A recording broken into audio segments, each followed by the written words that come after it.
Hindi ko po kayo tinatakot. Sinasabi ko sa inyo kung ano ang nakikita ko sa visions ko.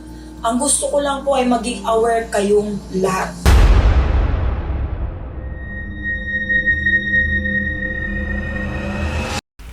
Hello po mga ka-PTV, sa video na ito ay tatalakayin natin ang masasamang pangitain sa isang lugar na ito ayon sa mga visions ni Madam.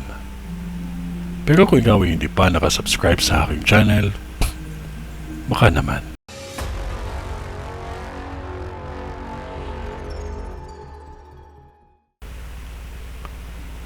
Isang lugar na kung saan maraming pagawaan ng mga binibentang pagkain at kakanin ang nakikita ko sa vision ko na masusunog. Ang sunog na ito ay masyadong malaki dahil na din sa mga kuryente at gas. Sobrang lawak na sunog na ito kaya maging maingat ang lahat sa mga bagay na magiging sanhi ng sunog. Dalawang sunog ay nakikita ko sa vision ko na mangyayari pa lamang. Ang isang sunog ay may kinalaman ito sa isang krimen. May nakikita akong krimen bago mangyari ang sunog. May nakikita akong pagbagsak ng poste dito at sa tundo.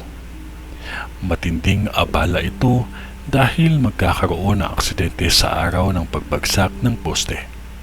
Ang isang poste bumagsak ito ng gabi at ang isa pagbagsak ay sa araw ito magaganap na kung saan traffic kaya ilang sasakyan ang nagsalpukan at banggaan.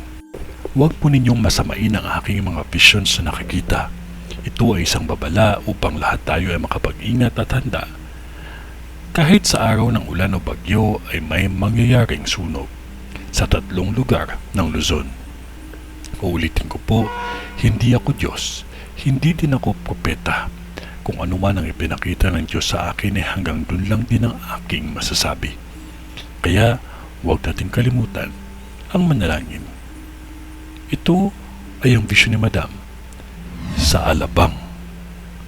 Sa ngalan ng Diyos Ama, ng Diyos Anak, at ng Diyos Espiritu Santo. Amen.